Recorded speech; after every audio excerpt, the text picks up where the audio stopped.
On va s'y arrêter longuement. D'abord Paris et l'Île-de-France qui ont aussi été fortement secoués. Cela a été le déluge pendant plusieurs heures. Là aussi, les rafales de vent ont dépassé les 100 km/h. De nombreux arbres ont été arrachés. Ce matin encore, les rues restaient difficilement praticables. Diane Schlinger avec Lise Vogel et Stéphanie Snige. Quand un éclair déchire le ciel de Paris, personne ne s'attend à ce que cela dégénère en tempête.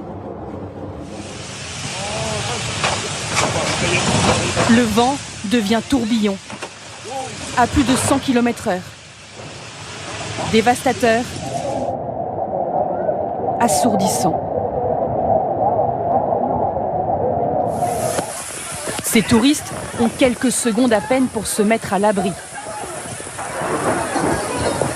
De toute façon, les images de cartes postales disparaissent, englouties par la brume orageuse et les trompes d'eau.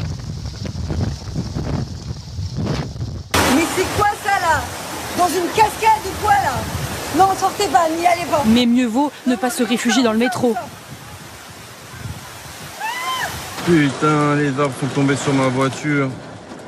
Quand la visibilité revient au bout de quelques minutes, l'impression d'avoir échappé au pire pour les occupants de cette voiture, complètement écrasés sous le poids des branches. On a entendu un bruit et il est tombé justement derrière nous. On était à l'intérieur de la voiture. Ma femme surtout, elle a beaucoup pleuré après, elle est très traumatisée et la voiture, elle a la casse. Les rues du sud de Paris se remplissent d'eau. Circuler devient très difficile. Là, c'est compliqué de conduire. Même à pied, il faut s'adapter. Pas simple.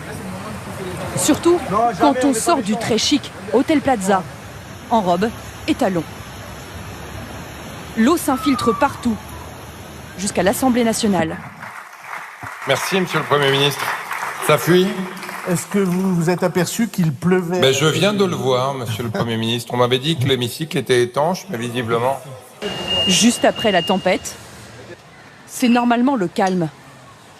Hier soir, c'était l'effroi. Tout est tombé d'un coup. Heureusement qu'on avait le store qui était baissé, ça a sauvé la vie de pas mal de gens, je pense, dont la mienne, donc voilà, on s'en sort plutôt bien. Ce matin, les dégâts sont toujours visibles. Les agents municipaux parcourent la ville pour tout nettoyer, quand les commerçants impactés ont encore, eux, du mal à se projeter. On a essayé de nettoyer, de faire le maximum. On a contacté la ville pour qu'ils viennent débarrasser les branches, les feuilles, tout ça. Et on attend de voir. Les pompiers sont intervenus plus de 230 fois en Île-de-France. Mais malgré la force de la tempête,